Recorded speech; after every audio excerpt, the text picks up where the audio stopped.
Good morning. My name is David Seligman, and I am the Associate for Instructional Services for the Arts in the Office of Standards and Instruction at the New York State Education Department.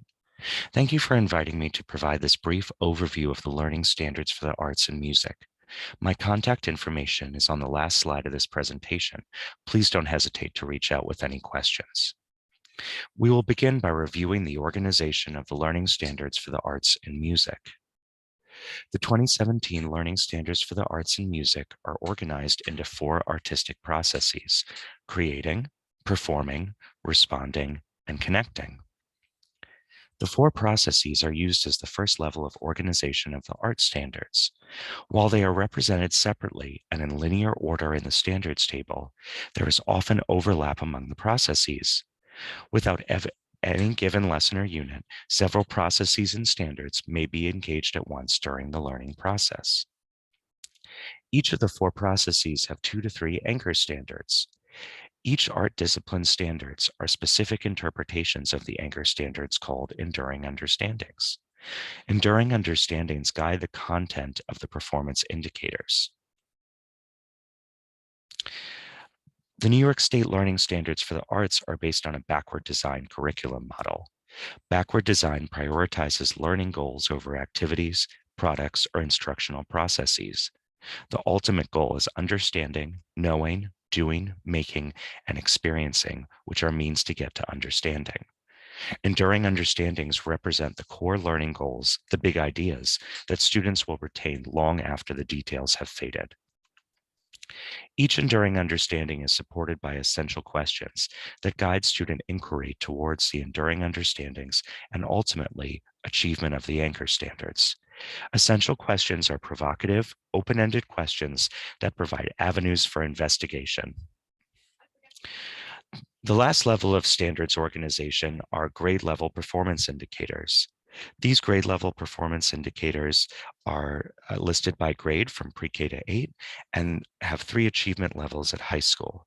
The performance indicators reinforce a progression of skills, abilities, knowledge, and social emotional development as grade levels increase. Some students may require increased challenges or increased supports to achieve or exceed grade level performance indicators listed in the standards. I wanted to provide you some examples of the coding for general music standards.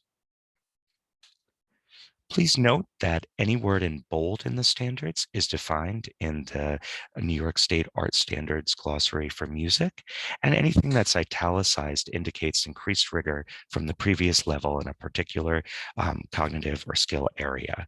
There are links to the standards and the glossaries at the end of this presentation. I wanted to briefly zoom in to the 11 anchor standards. In the interest of time, I will briefly go through these, but they're here for you to review at your leisure. Anchor Standard 1 indicates that creation begins with the generation of ideas, even before a musician engages in musical performance. The standard suggests that the teacher is not responsible for all of the idea generation, and that the student should do more than carry out steps toward preparation and performance of a musical work. Anchor Standard 2, musicians' creative choices are influenced by their expertise, content, and expressive intent. How might students use a variety of musical notation and technology systems to document, prompt, and share their musical ideas? Anchor Standard 3, musicians evaluate and refine their work through openness to new ideas, persistence, and application of appropriate criteria. The performance indicators for Anchor Standard 3 and throughout the creating standards refer to traditional and contemporary practices. How do students use feedback and collaboratively developed criteria to improve the quality of their work? We now move on to the performing artistic process and look at Anchor Standards 4 and 5. Performers' interest in and knowledge of musical works, understanding of their own technical skill, and the context of a performance influence the selection of repertoire. To express their ideas, musicians analyze, evaluate, and refine their performance over time through openness to new ideas, persistence, and the application of appropriate criteria.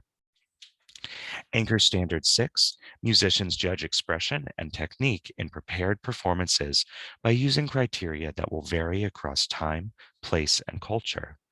What criteria will your students use to assess technical accuracy and musical interpretation? Anchor Standards 7, 8, and 9 under the responding artistic process. These anchor standards lead students through a process of perceiving, analyzing, interpreting, and making judgments about artistic work. Anchor Standard 7 focuses on understanding musical structure and context, while Anchor Standard 8 and 9 focus on interpretation and evaluation. How will students judge the quality of musical work and performances? Moving on to the connecting artistic process, Anchor Standard 10 emphasizes the connection of personal experiences to making and perceiving music. How might you help students use their own ideas and experiences to generate increasingly meaningful and personal musical expressions? Finally, the last Anchor Standard 11, guides us to explore the ways in which music is influenced by societal, cultural, and historical context, and in turn, how musical ideas shape culture.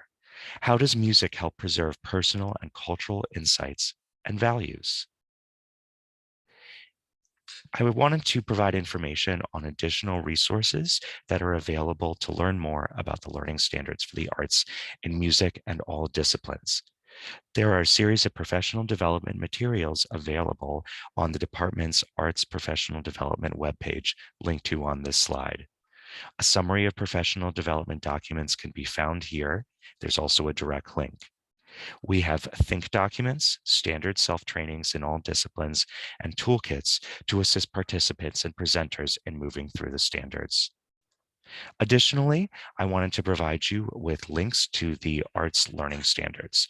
We have a link here for the music standards at a glance, the general process anchor standard enduring understanding essential question poster. We have another music ensemble process anchor standard poster and a high school process poster, as well as a music glossary. I've also linked to the arts professional development page, the arts standards implementation guide, the Arts Learning Standard webpage, and also the department's Diversity, Equity, and Inclusion webpage. Finally, the Office of Curriculum and Standards has developed an email notification system to provide educators important information relevant to their area of certification and assignment.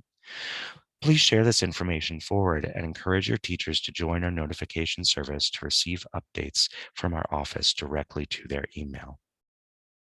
Thank you so much for inviting me today to provide this brief update on the learning standards for the arts and music. Please don't hesitate to reach out with any additional questions, either at the email below or the phone number listed here. Thank you so much again. Enjoy the rest of your weekend, and thank you.